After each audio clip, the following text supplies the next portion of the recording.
Los adventistas del séptimo día aceptamos la Biblia como nuestro único credo y sostenemos una serie de creencias fundamentales basadas en las enseñanzas de las Sagradas Escrituras.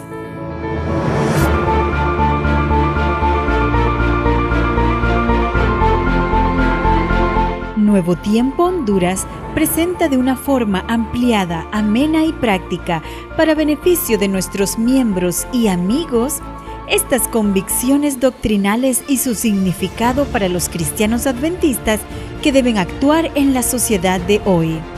Conoceremos las enseñanzas bíblicas fundamentales centradas en Cristo, las raíces de la fe cristiana que nos aseguran el gozo de la salvación, la orientación basada exclusivamente en la Biblia para que fortalezcamos nuestra relación personal con Dios con independencia de cuál sea nuestro origen u opiniones.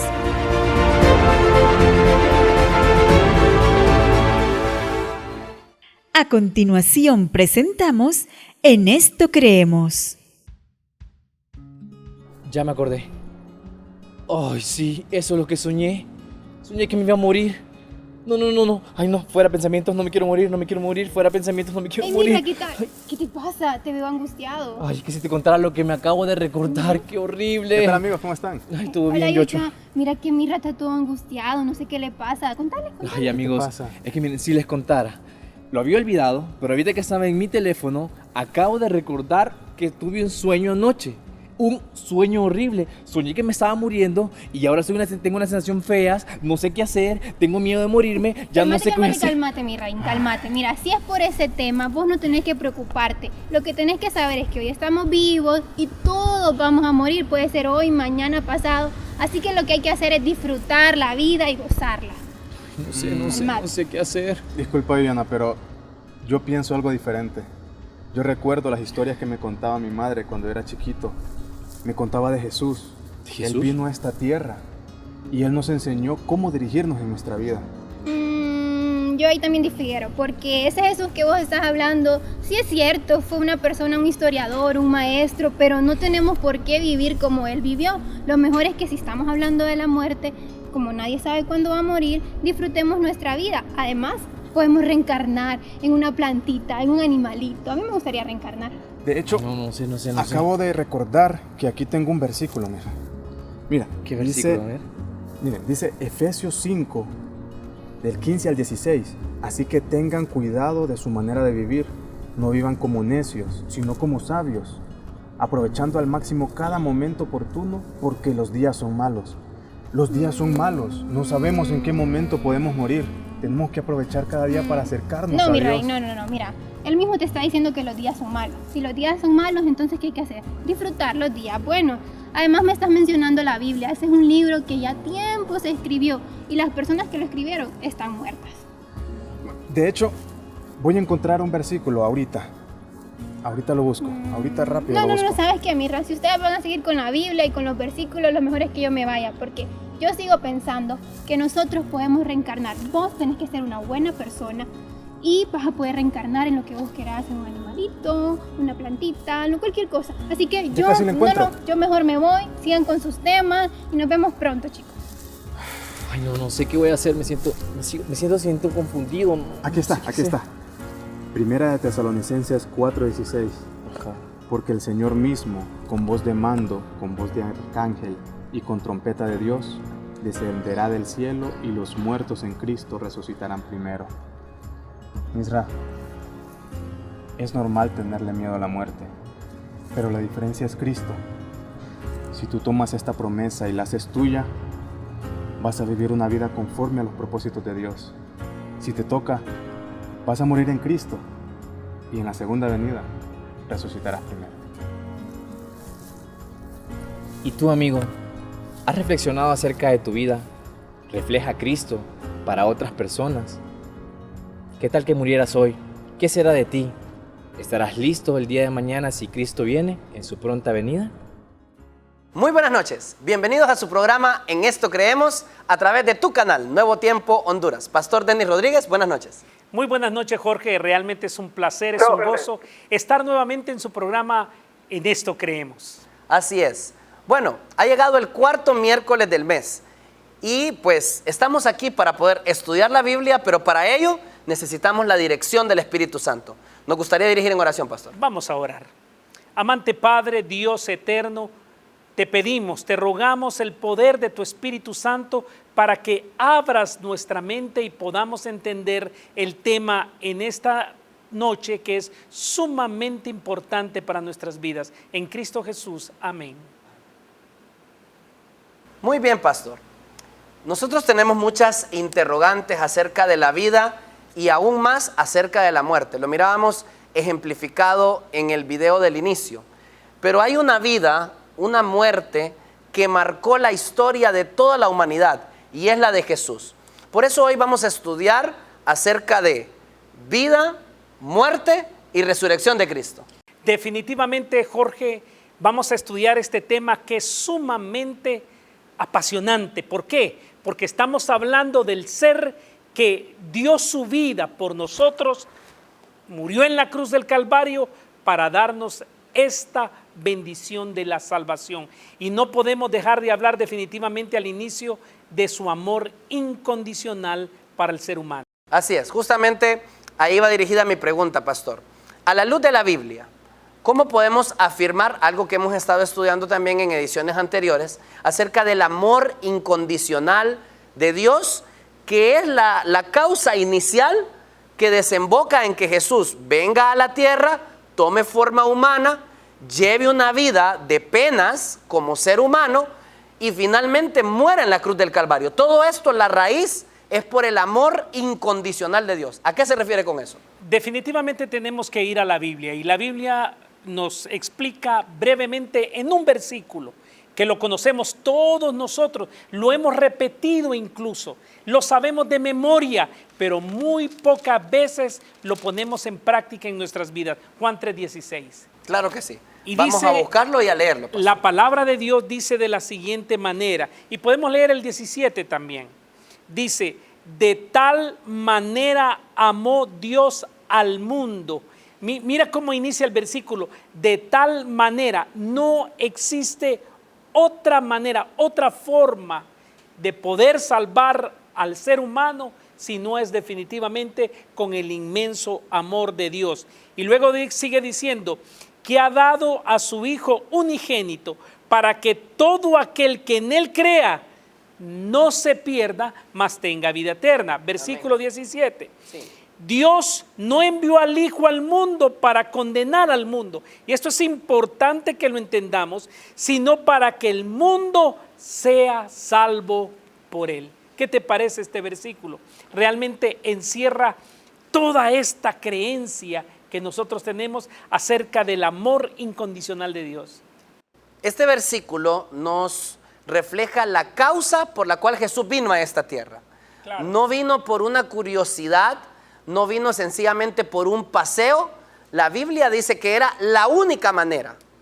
Y el motivo por el cual se tomó ese camino para salvar a la humanidad fue por amor. Porque Dios, el Padre, amó de una manera al mundo que tuvo que enviar a su propio Hijo. Entonces, cuando estudiamos acerca de la encarnación, la vida, la muerte de Jesús, todo eso cobra sentido solo con un Dios de amor. Si no tenemos un Dios que nos ama de una manera que no podemos entender, pastor, ¿cómo de manera lógica poder explicar que Dios, siendo el Todopoderoso, toma la forma tan frágil de un bebé? ¿Cómo poder explicar que Él llevó una vida de penas, naciendo en un establo, viviendo como carpintero, siendo escupido en la cara, siendo golpeado?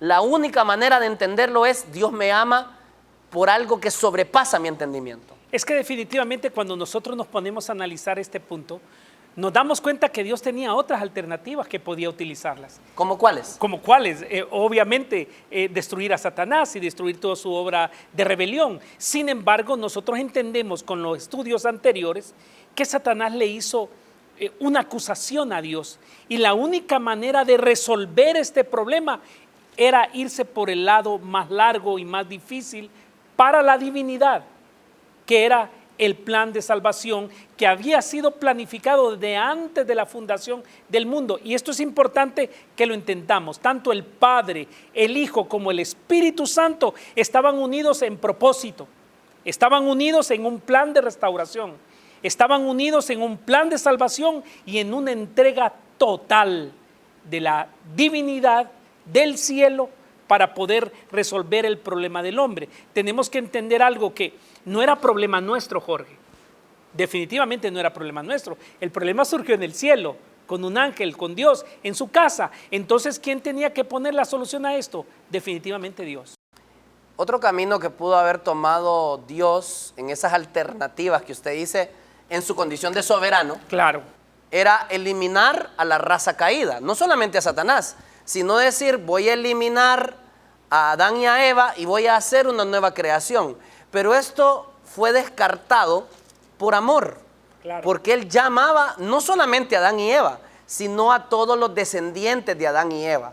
Te amaba a ti desde antes de nacer, me amaba a mí desde antes de nacer. Entonces, el único camino que le quedaba a Dios para poder rescatar una raza condenada a la muerte por culpa del pecado era tomar su lugar, venir a la tierra en condición humana y morir en las mismas condiciones que cayó la raza caída. Entonces, pastor, es impresionante ver no solamente el amor incondicional de Dios, sino que aquí le voy a introducir otro concepto que será importante para entender la vida, la muerte y la resurrección de Jesús. La iniciativa de Dios, que la denotamos desde el Edén, buscando al ser humano, pero que es el hilo que une toda la Biblia, Dios buscando al ser humano. En toda la Biblia, tú lo has dicho de una manera exacta. Desde el Génesis hasta el Apocalipsis, Dios ha tomado la iniciativa para la salvación del ser humano. Amén. Lo encontramos en Génesis 3:15, la primera profecía mesiánica. Y lo vamos encontrando a raíz de todos los profetas mayores y menores en la Biblia, hasta llegar al Apocalipsis, donde dice que Jesucristo vino a esta tierra y tomó un cuerpo humano por amor a cada uno de nosotros, definitivamente. Apocalipsis capítulo 3, versículo 20 dice, yo estoy a la puerta y llamo. Si alguno oye mi voz y abre la puerta, entraré a su casa, cenaré con él y él conmigo. La primera aparición de Dios después de la caída no es condenando al ser humano, es ¿dónde estás, Adán? Y el fin de esta historia, pastor, termina nuevamente buscando al ser humano, hasta lo último. Así que, producto de esta iniciativa, y por eso la Biblia dice, no se trata de que nosotros amemos a Dios, sino que Dios nos amó primero. Producto de esta iniciativa, no es el ser humano que organiza un viaje al cielo buscando la solución para su problema. Es Dios descendiendo del cielo, dándole el antídoto al ser humano. El antídoto para la pandemia más terrible que le ha tocado a la humanidad y que no es el COVID-19, el pecado.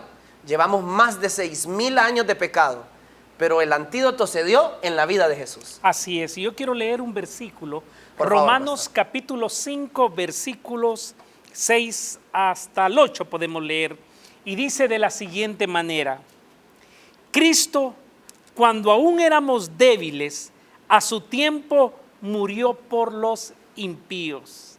Cierta apenas morirá alguno por un justo. Con todo, pudiera ser que alguien tuviera el valor de morir por el bueno. Pregunta. Pero Dios muestra su amor para con nosotros, que siendo aún pecadores, Cristo murió por nosotros. Y lo dice claramente. Aun cuando éramos débiles, todavía seguimos siendo débiles ante el pecado, definitivamente. Y esta pandemia del pecado no ha terminado. No. Todavía hay muchos enfermos y contagiados. Definitivamente. Así que a la luz de este versículo, pastor, nosotros podemos ver que Dios no lo hizo porque la humanidad hubiese tenido méritos para merecer un sacrificio tan grande.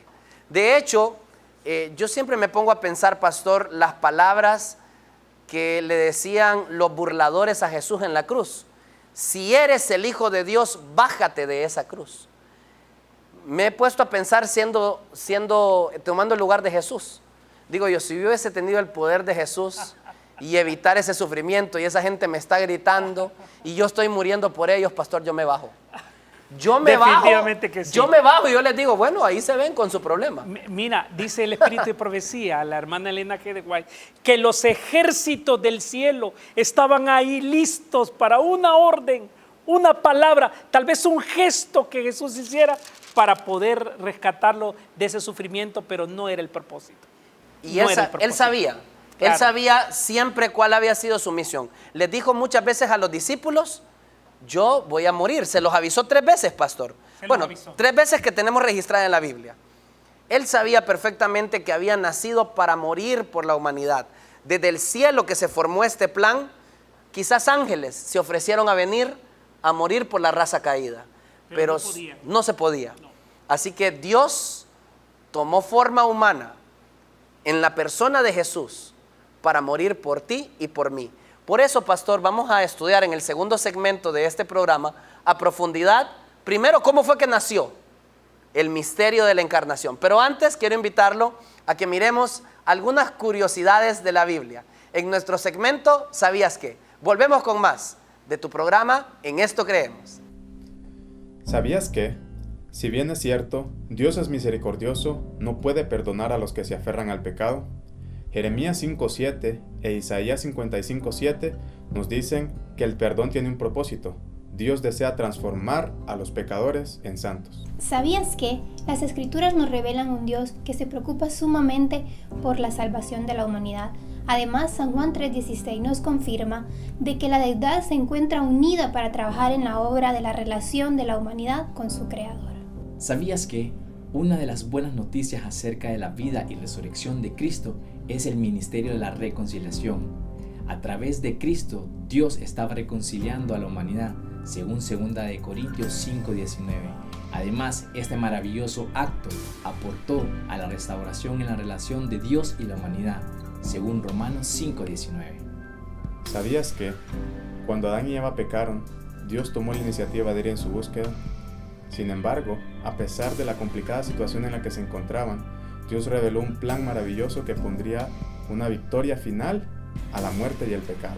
Lo dice Génesis 3:15. ¿Sabías que, por medio de Jesús, el cual testificó en Mateo 20:28, que el Hijo del Hombre no vino para ser servido, sino para servir y dar su vida por muchos, Dios ganó a la iglesia por medio de su propia sangre? ¿Sabías que en el sacrificio expiatorio de Cristo, un concepto importante es el portador vicario de pecado? En el plan de salvación, los pecados y la culpabilidad que nos contaminan pueden ser transferidos al portador de pecado y de esta manera ser limpios, según Salmos 51:10.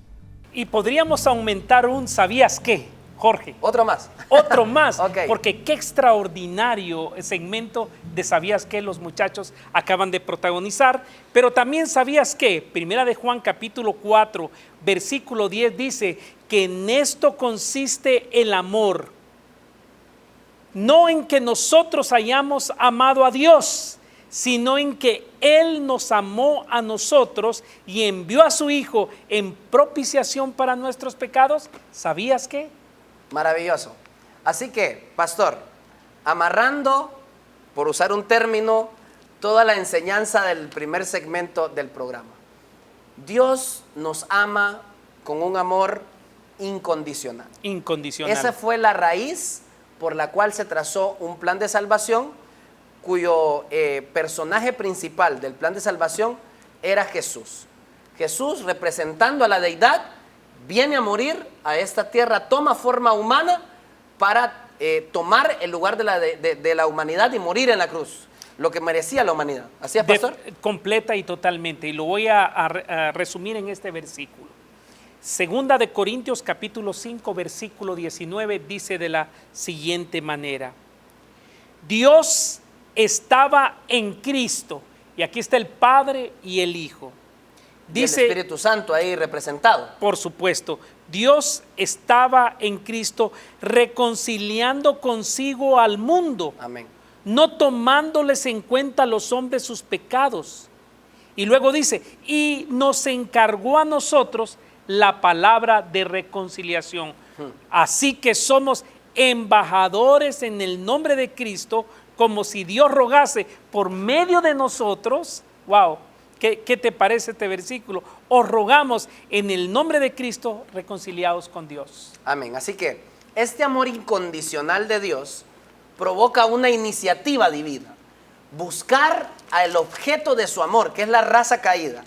Y en ese objeto del amor, la primera parte de este plan tenía que ver con cómo el ser todopoderoso, que la misma Biblia dice que su naturaleza es espíritu, se iba a encarnar en el cuerpo de un bebé. Y eso, pastor, en teología, yo he escuchado que ustedes le nombran el misterio de la encarnación.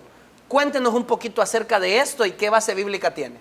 El misterio de la encarnación, definitivamente nosotros hemos escuchado mucho de esto. Sí. Pero mejor que lo explique la Biblia, porque Me esto parece es sumamente importante, hermano.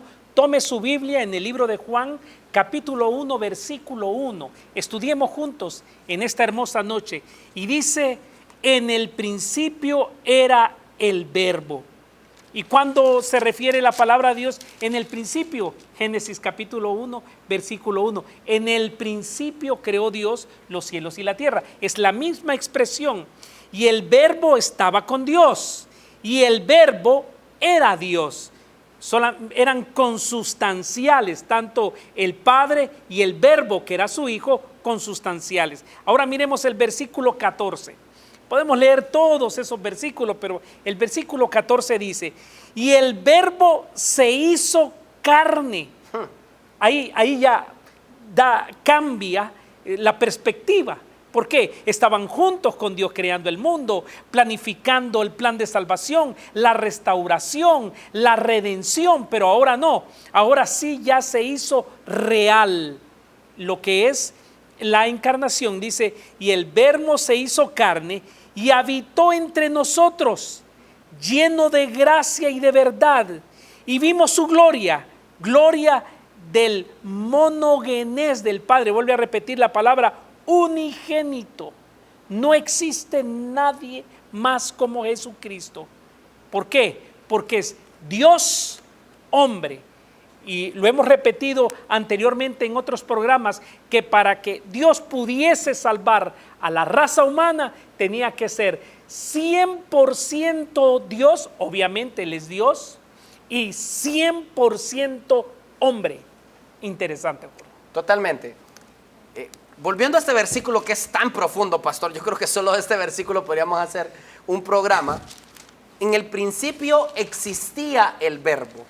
Esa primera frase me da a entender, y conectándolo con Génesis 1:1, tal como usted lo decía, en ese principio de Génesis todavía no existía nada, pero no. Según Juan, el Verbo sí ya existía. Claro. Entonces me dice que Jesús es preexistente a todo lo que hay.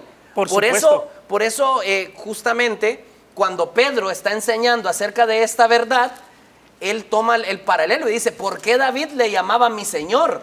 ¿Por qué le llamaba mi Señor? Porque Jesús era antes de David. Entonces, este Verbo que luego dice Juan, no solamente estaba a la par de Dios como un ser creado, sino que también, el mismo versículo dice, estaba con Dios y era Dios. Así que, de todo este versículo extraemos varias verdades, pastor. Jesús es preexistente. Claro, es Dios. Jesús no solamente estaba con Dios, sino que es Dios, y este Dios descendió, se hizo carne, dice el apóstol Juan, y habitó entre nosotros. Es maravilloso. Y justamente la Biblia, cuando narra el nacimiento de Jesús, no nos narra algo distinto. No. Nos narra que María concibió a Jesús por obra del Espíritu Santo. Directamente el Espíritu Santo hizo la obra maravillosa de encarnar a Jesús, a Dios, en el cuerpo de un bebé. Y quiero aclarar un punto que tú lo dijiste hace poco, sí. Y lo dice el versículo 3. Dice, y todas las cosas por medio de Él. ¿De quién? Del Verbo. Logos, si no estoy equivocado, logos, en claro, griego, ¿no? Claro que sí. Ajá. Dice, por medio de Él fueron hechas todas las cosas, y sin Él nada de lo que había sido hecho fue hecho. Quiere decir que Dios juntamente con su Hijo Jesucristo y el Espíritu Santo formaron y crearon esta tierra y también estaban unidos, como lo dijimos, en propósito, en plan de salvación, de restauración a la raza humana. Pastor, yo tengo un concepto y me gustaría que aquí en vivo usted me afirmara si es correcto lo que yo pienso o me corrigiera, porque estamos aquí para aprender. La pregunta, usted afirmó algo, para poder pagar la deuda de la raza caída, la persona que muriera por nosotros tenía que ser Dios. ¿Usted lo dijo así? Completa y totalmente. ¿Por qué tenía que ser Dios? ¿Por qué no podía ser un ángel? Este es el concepto que yo tengo. Un ángel es un ser creado, al igual que un ser humano. La vida de un ángel, de un ser creado, solo paga la vida de un mismo ser creado. Sí. Pero la vida de Dios, que en Él existe la vida de todos nosotros, es un precio que paga y sobra para toda la raza caída. Y el cosmos entero. Completo. Entonces, por eso tenía que ser Dios. Solamente podía ser Dios. Porque un ángel muere y solo podría pagar la deuda de Denis Rodríguez, por ejemplo. Pero Jorge se queda afuera. Exactamente, completa y totalmente. Tenía que ser Dios que viniese a la tierra a morir por el ser humano. Precisamente ese fue el problema de Satanás. ¿Te recuerdas qué quería Satanás? Quería el gobierno total, quería dirigir. Y él se molesta porque Dios no lo invita a crear la tierra y los seres de la tierra.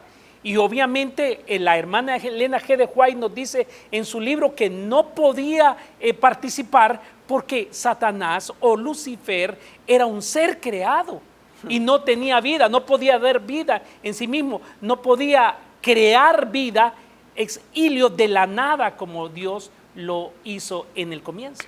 Diríamos en una expresión moderna un poco igualado. Igualado, completa y totalmente igualado. Ahora, tenía que ser Dios, ya explicamos por qué, pero ¿por qué tenía que ser hombre también? ¿Por qué era necesario que Dios fuera hombre para poder cumplir esta misión? Esta es una pregunta extraordinaria. ¿Por qué razón?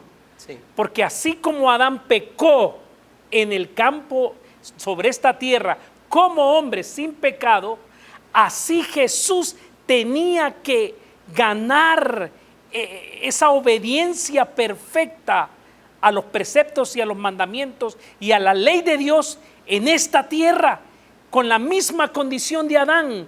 Jesucristo logró la victoria sobre los hombres. Eso es lo extraordinario de esto. Amén. Por eso nosotros no podemos decir, yo no puedo. Sí podemos, claro. Tenemos una naturaleza de pecado tan fuerte dentro de nosotros que solo no podemos. Solo con la ayuda de Jesucristo en nuestras vidas nosotros podemos. Por eso Mateo lo dice, y perdón que voy a traer pastor, Mateo capítulo 1, versículo 18. Esto tenía que suceder. El nacimiento de Jesucristo fue así, estando comprometida María, su madre, con José, antes de que vivieran juntos, se halló que había concebido del Espíritu Santo. Qué tremendo esto. Yo, de repente, si una jovencita llega a mi iglesia y me dice, pastor, yo no he estado con nadie, fue el Espíritu que me concebió. Pero estoy embarazada. Pero estoy embarazada. Yo le digo, mamita, vamos al psicólogo o al psiquiatra porque tenés algún problema. ¿Usted no le creería? Ay, ¿qué dices tú? No, es difícil. No hablaría conmigo, yo le diría hable con el pastor Denis. Y entonces, pero tuvo que haber intervención divina. Claro. Y José, su marido, era justo, no quería infamarla. Quiso dejarla secretamente porque él no creía. Pensando en él esto, un ángel del Señor se le apareció en sueño y le dijo, José, hijo de David, no temas recibir a María tu mujer, porque lo que en ella es engendrado del Espíritu Santo de Dios. Punto. Quiere decir que José ya conocía la profecía, ya la conocía. Así es. Los judíos lo conocían perfectamente, pero dice, a los suyos vino y los suyos le rechazaron. Versículo 21 dice, y dará a luz un hijo y pondrás por nombre Jesús, porque él salvará a su pueblo del pecado.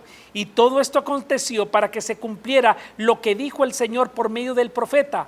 Una virgen concebirá y dará a luz un hijo y le pondrás por nombre Manuel, que significa Dios con nosotros. Ahí está todo.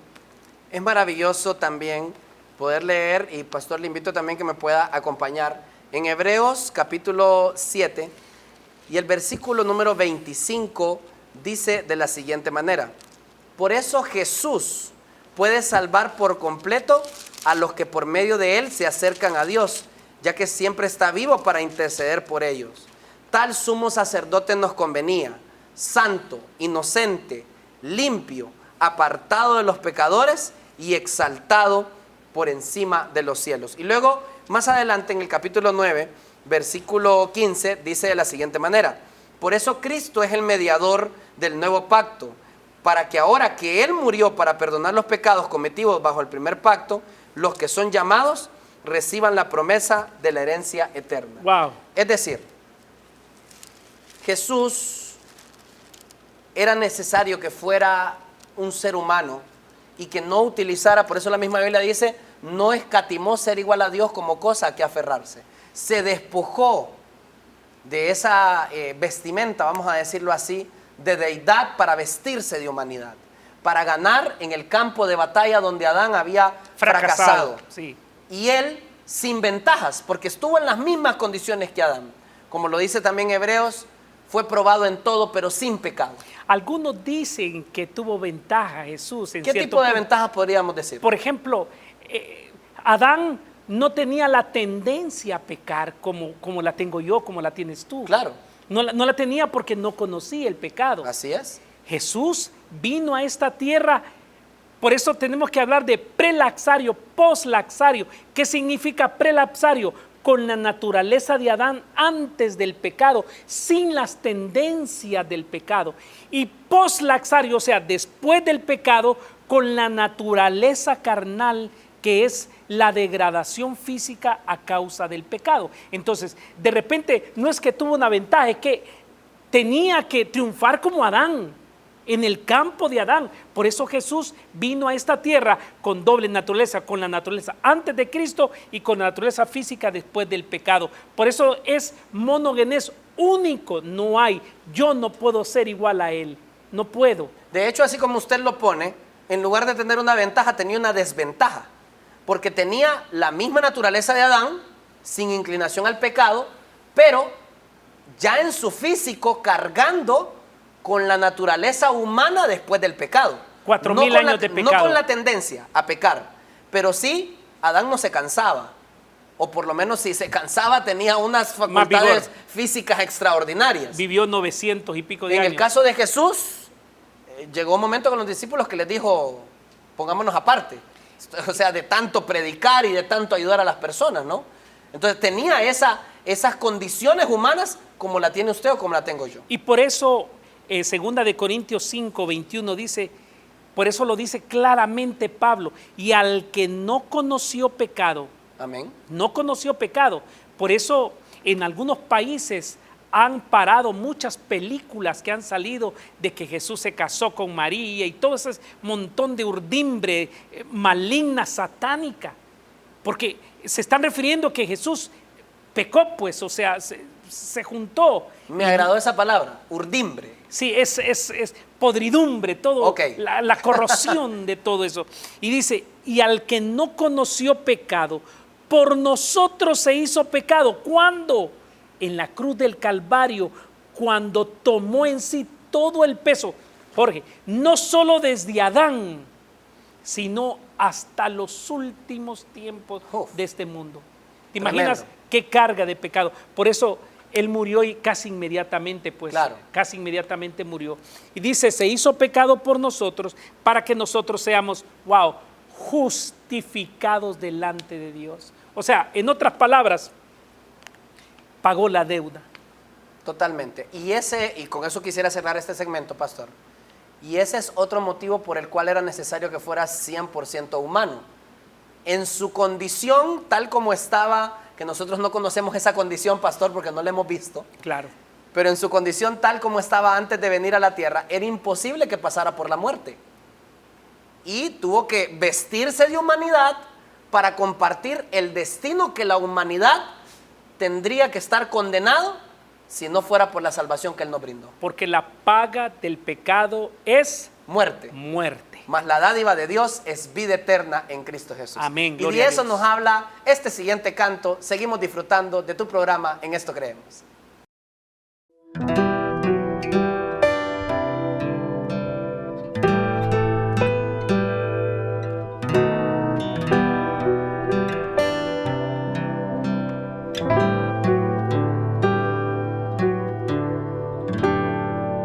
Si hubiera estado allí entre la multitud que tu muerte pidió, que te crucificó, lo tengo que admitir, hubiera yo también clavado en esa cruz tus manos, mi Jesús, si hubiera estado allí.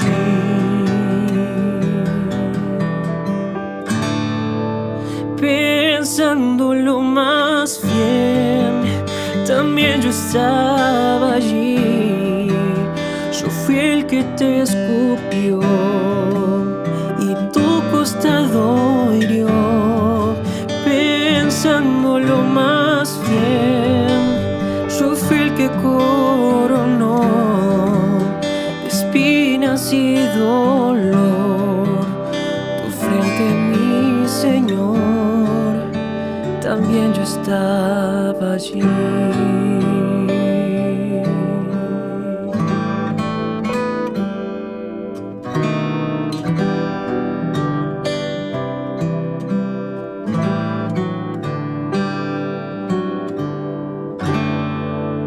Si hubiera estado allí, al pie de aquella cruz, oyéndote clamar al Padre en soledad, lo tengo que admitir, te hubiera yo también dejado así morir, mirándote sufrir. Si hubiera estado allí,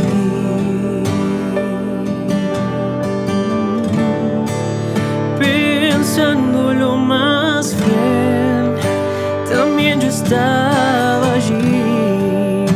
Yo fui el que te escupió y tu costado hirió. Pensándolo más bien, yo fui el que coronó de espinas y dolor tu frente, buen Señor. Pensándolo más bien, también yo estaba allí.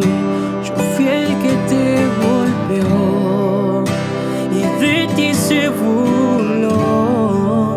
Pensándolo más bien, yo fui el que te azotó, yo fui el que laceró tu espalda, mi Señor, también yo estaba allí.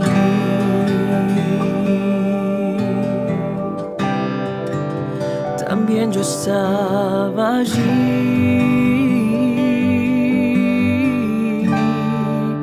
También yo estaba allí.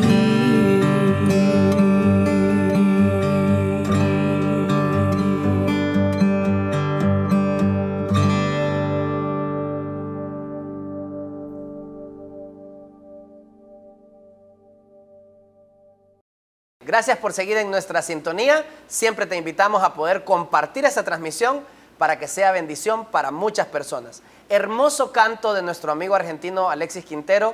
Este cover, Si hubiera estado allí. Yo también me pongo a pensar, pastor, si hubiera estado allí al pie de la cruz, quizás hubiese sido uno de los que insultó, el que atravesó la lanza. La lanza en su costado. Pero tenemos la oportunidad hoy de poder arrepentirnos, porque aunque no estuvimos ahí personalmente, con nuestros pecados colaboramos a esa muerte, pastor. Amén. Bueno, así es, definitivamente. Así es, definitivamente. Bueno, todos los días. Pero pastor, usted tenía un versículo relacionando a esta vida sin pecado, porque esa muerte se da por un justo muere, un inocente muere. Y ese inocente fue Jesús. La mayoría de criminales que iban a la cruz eran condenados por el gobierno romano con justa razón. Así es. Como lo dijeron los ladrones que estaban a la par, ¿no? Así es. Pero Jesús era un inocente que no mereció morir y lo hizo por amor a ti, por amor a mí. Pastor, ¿qué dice este maravilloso versículo? Yo quisiera leer este versículo extraordinario. Hebreos capítulo 4, versículo 14. Y dice de la siguiente manera: por lo tanto, y aquí introduce un elemento nuevo, teniendo un gran sumo sacerdote que traspasó los cielos, Jesús el Hijo de Dios, retengamos la profesión que es nuestra. No tenemos un sumo sacerdote que no pueda compadecerse de nuestras debilidades, Amén. sino uno que fue tentado en todo, según nuestra semejanza, y lo repite y lo recalca, pero sin pecado. Ahora, imagínate la peor tentación. Y de repente uno puede pensar ahora tantas cosas que suceden en el mundo y dice, bueno, Jesús fue tentado en eso. En todo, dice. En todo. No hubo algo en la cual Jesús haya sido tentado por Satanás. Le ofreció los mundos, los imperios, le ofreció que lo iba a adorar, le ofreció el mundo que le pertenecía a Dios y a Jesús, pero Satanás lo ha usurpado. Pero el Señor dijo, no, definitivamente no. Yo tengo un propósito, tengo un plan. Mi Padre y el Espíritu Santo estamos juntos para la salvación del hombre. Así que le dijo no al pecado. En ningún momento, pastor, Jesús pecó con pensamiento, en acción, en palabra. ¿Hubo algo malo en todos los 33 años de la vida de Jesús en esta tierra? Definitivamente una hoja completa y totalmente en blanco. Me llama la atención y usted me hace pensar aquella conversación que tuvo Jesús con los discípulos, donde uno de ellos le dijo, muéstranos al Padre y con eso nos basta. Y Jesús lo queda viendo, yo me lo imagino con un poco de decepción, ¿no? Y le dice, tanto tiempo, 3 años ya viviendo, comiendo juntos, has estado conmigo y tú me dices, muéstranos al Padre. Podríamos decir, pastor, que la vida sin pecado de Jesús es la revelación más grande que tenemos del carácter de Dios, dado que en el Antiguo Testamento, para un lector que sea que no profundice, podría entender que el carácter de Dios es severo, vengativo. Jesús viene y con esos 3 años de ministerio nos demuestra que el carácter de Él es como el carácter del Padre, un hombre amoroso, compasivo, paciente. ¿Será Jesús la mayor revelación del carácter del Padre? Te voy a contestar sí, y voy a hacer un comentario. Volver al inicio.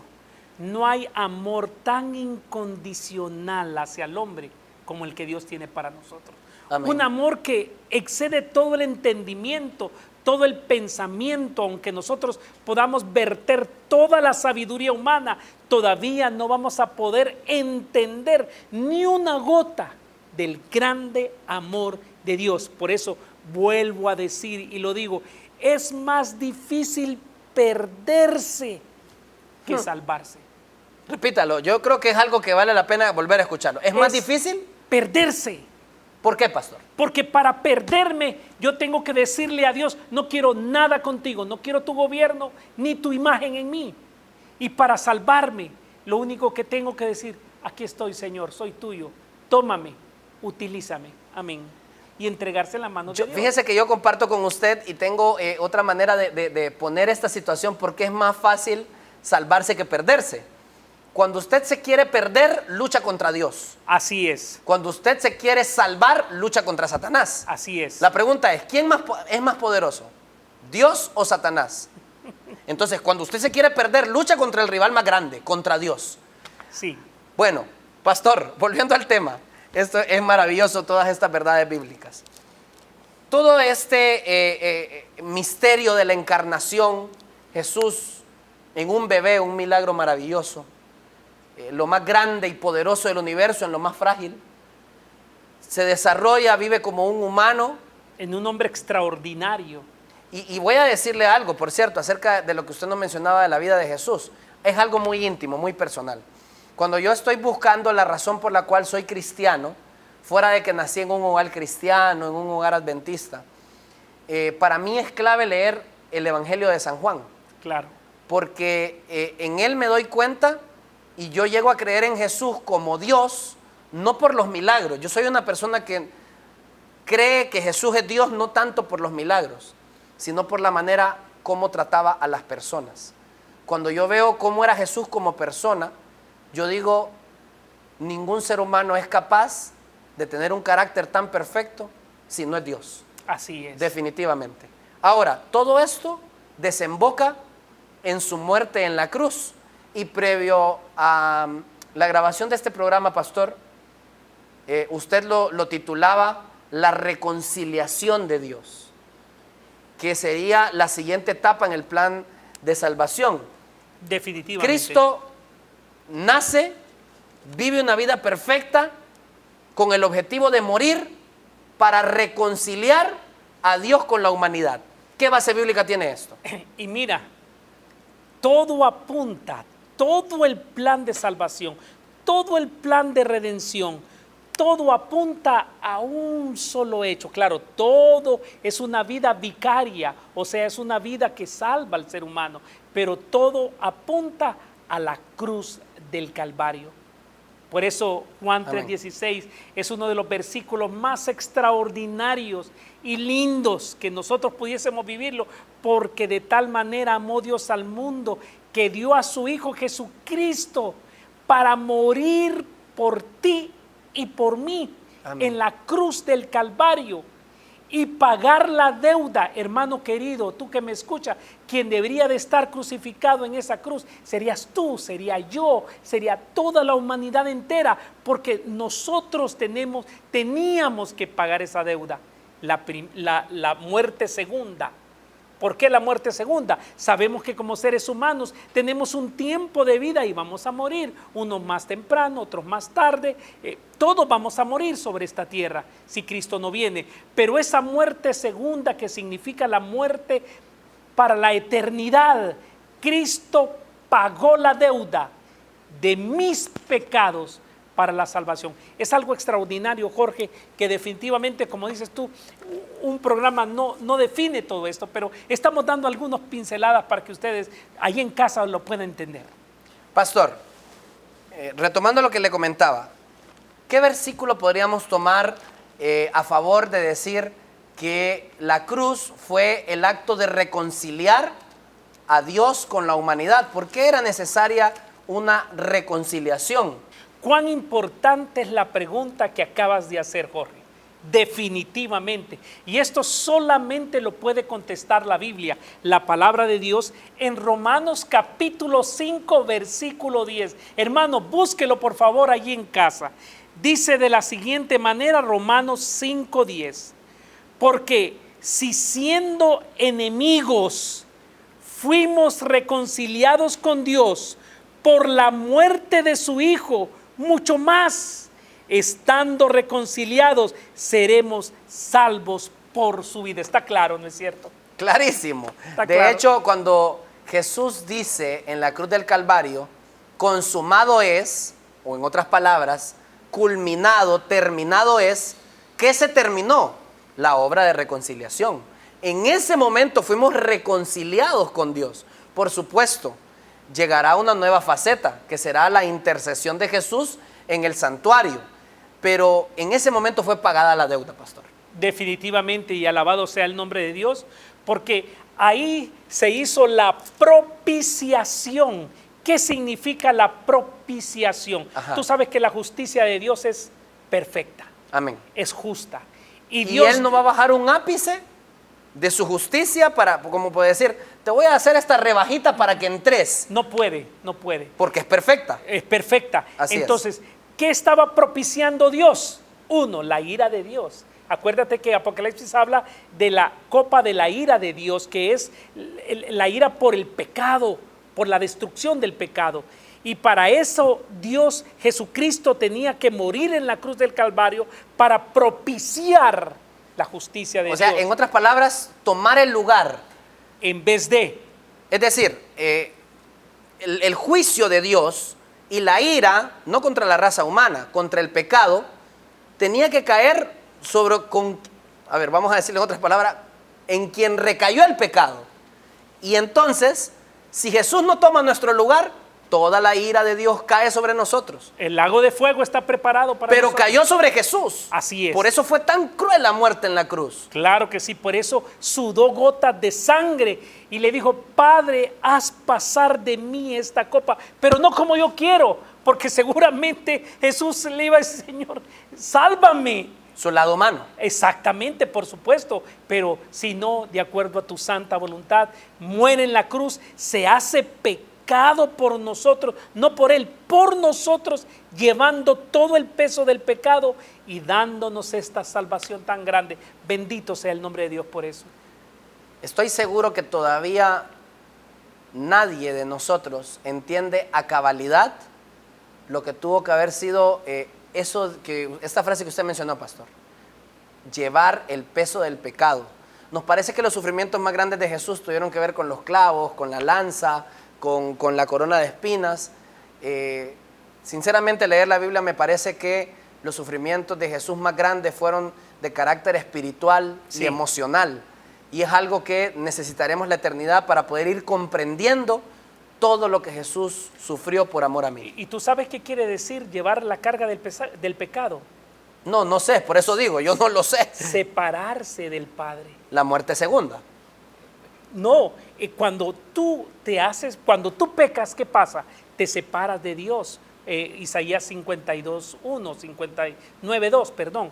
Te separas de Dios. Y al momento en que Jesús toma la carga de pecado, se separa del Padre. Por eso le digo, es la muerte segunda, porque solamente los que vivan la muerte segunda se separan completamente de Dios. Por eso Jesús exclama previo a morir, Elí, Elí, lama sabactani, Dios mío, ¿por qué me has abandonado? El peso del pecado hace que él sienta un abismo entre el Padre y él. Así es. Muy bien, queridos, hay muchísimo que deleitarse en estos temas al leer la Biblia. Pero en este momento queremos escuchar la opinión, la voz de alguien que siempre nos impacta con sus conceptos bíblicos. Vamos con el pastor Daniel Busquets en la opinión del experto y regresamos con más en el cierre de tu programa. En esto creemos.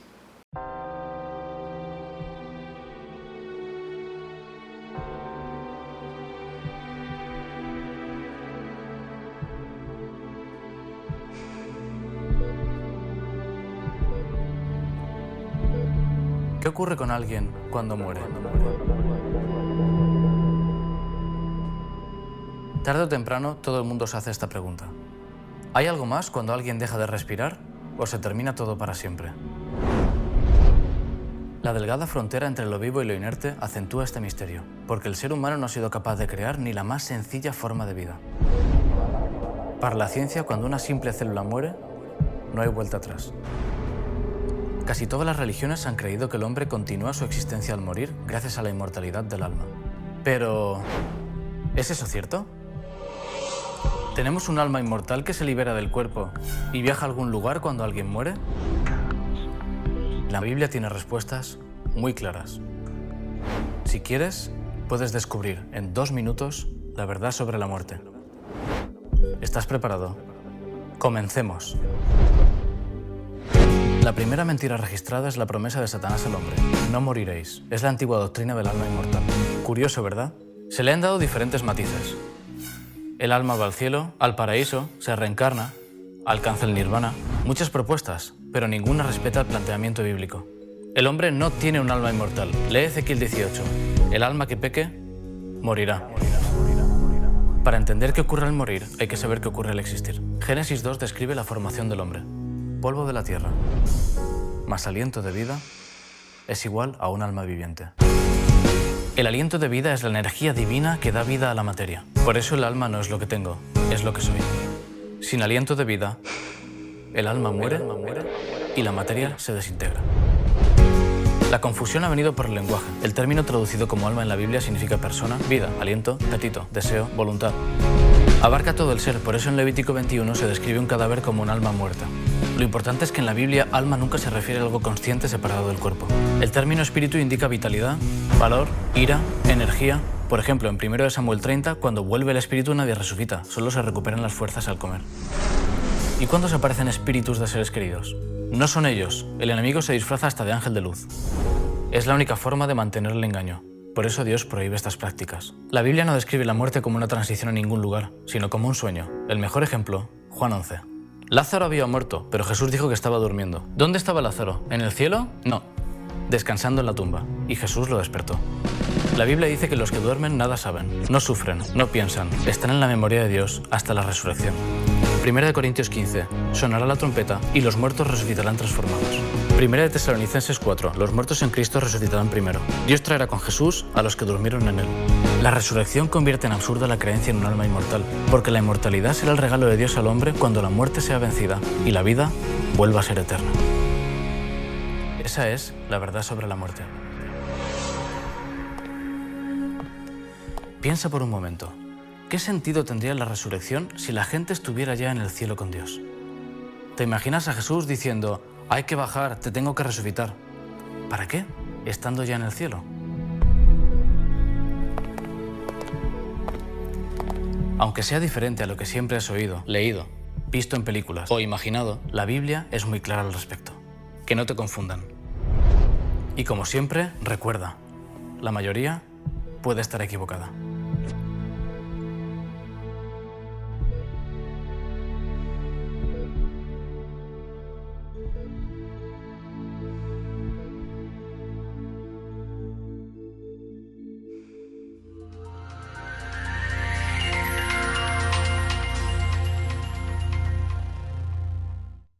Definitivamente este hombre ha sido inspirado por el Espíritu Santo. Siempre lo hace muy bien, pastor, y nos resume de manera muy puntual verdades bíblicas profundas. Completa y totalmente. Y qué bueno este ministerio tan grande que él tiene, ¿no es cierto? Definitivamente, lo bendecimos a la distancia al pastor español Daniel Busquets. Muy bien, pastor, continuamos nosotros y hablamos del misterio de la encarnación, la vida perfecta sin pecado de Jesús, su muerte en la cruz del Calvario con un objetivo de reconciliación para llevar a otra obra que es necesaria, porque la reconciliación viene acompañada o seguida con una promesa de restauración. Amén. La humanidad ha perdido muchas cosas a raíz del pecado, vigor físico, mental, la comunión perfecta que Adán y Eva tenían con Dios y con los ángeles, y toda esta obra Jesús la restaura, pero la restaura con un acto en particular, o ahí comienza, que es la resurrección. Así que, pastor, ¿qué nos dice la Biblia acerca de cómo la resurrección es nuestra promesa de ser restaurados al plan original que Dios tenía para la humanidad? Definitivamente, Jorge, tenemos que ir a 1 de Tesalonicenses capítulo 4, versículo 14. Versículo muy conocido. Muy conocido. Últimamente hemos tocado muchos estos temas a raíz del COVID, pero claro, dice, porque si creemos que Jesús murió y resucitó, amén, resucitó de los muertos. Me preguntaba el otro día, pero ¿y quién resucitó a Jesús? Él tomó su propia, nadie, o sea, yo pongo mi vida y yo la vuelvo a tomar, claro, dijo Jesús. Porque Él es Dios. Él es la vida. Él es la vida. Algo maravilloso. Él es la vida y dice, así también, hermano querido, y escucha esta promesa tan extraordinaria, porque este Dios nos va a restaurar al plan original que Él tenía. Amén. En el Edén. Dice, así también traerá Dios con Jesús a los que durmieron con Él. Alabado y glorificado sea el nombre de Dios. Y no solamente es una condición para los muertos, para los que estemos vivos o para los que estén vivos cuando Cristo venga, esta promesa va a ser en el corazón de ellos también. Pablo en 1 Corintios capítulo 13 decía, ahora vemos oscuramente como en un espejo, pero entonces le veremos cara a cara y nosotros vamos a poder retomar esa imagen que el Señor tenía primero en nosotros, pastor. Es decir, aún la persona más guapa, aún la persona con el físico más extraordinario, todavía tiene mucho que mejorar al plan original de Dios. Todavía la persona que sea más saludable va a tener mayor vigor al plan original del Señor. Definitivamente. Me imagino que esos muertos que resucitaron como primicias, junto con la resurrección de Jesús, esas personas ya resucitaron glorificados, pastor. Claro que sí. Y mira lo que dice Romanos, capítulo 8, versículo 11, hermano. Aquí está esta verdad.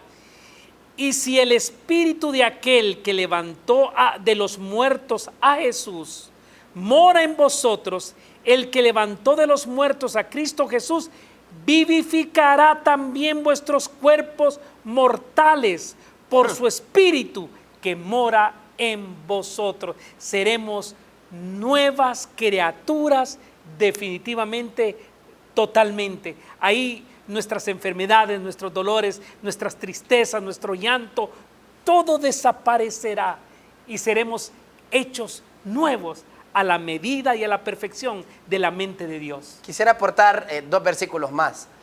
Apocalipsis capítulo 21 comienza a narrar el final feliz de esta historia. El apóstol Juan dice, y vi un cielo nuevo y una tierra nueva y el mar ya no existía más. Y luego más adelante dice, enjugará Dios la lágrima de los ojos de ellos y ya no habrá muerte, ni llanto, ni clamor, ni dolor, porque las primeras cosas pasaron, he aquí todas son hechas nuevas. Esa es una promesa maravillosa de cómo el Señor restaurará no solamente nuestros cuerpos, la tierra entera será restaurada. Y hay una promesa más, pastor, que es maravillosa también.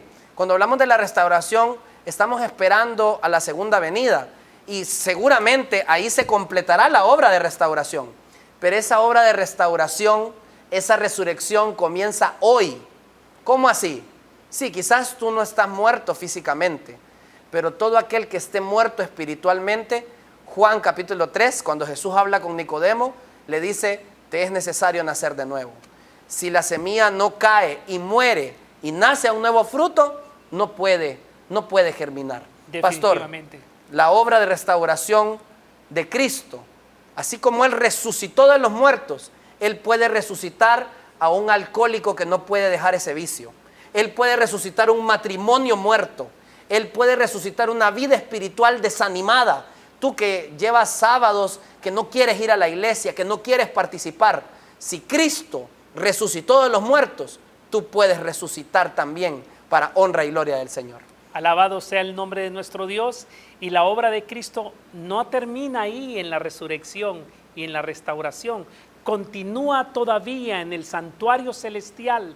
Amén. Ministrándonos a cada uno de nosotros, revisando nuestros archivos, ayudándonos, enviando su Espíritu para que nosotros seamos más que victoriosos en Cristo Jesús. La obra de Cristo continúa y continuará en tu vida si tú te entregas a Él. Es maravillosa esta verdad, así que te pedimos que nos sigas acompañando cada cuarto miércoles del mes en tu programa En Esto Creemos y que disfrutes de toda la programación de Nuevo Tiempo Honduras. Vamos a orar, pero antes quisiera decirte unas palabras. Hoy el Señor está haciendo algo contigo y lo está haciendo poco a poco, de gloria en gloria, de victoria en victoria. Quizás no te gusta lo que eres hoy actualmente, pero deja que Cristo, el alfarero, trabaje y verás la obra de arte que hará en tu vida y en la de tu familia. Pastor, diríjanos en una oración, por favor. Padre eterno, gracias. Gracias, Señor, porque veniste a esta tierra a morir en la cruz del Calvario por nuestros pecados, a vivir sin pecado, a restaurarnos y a darnos vida a través de tu gracia y de tu poder. Bendícenos y guárdanos en Cristo Jesús. Amén y amén. Muchas gracias por tu sintonía. Te esperamos en la próxima edición de tu programa En Esto Creemos.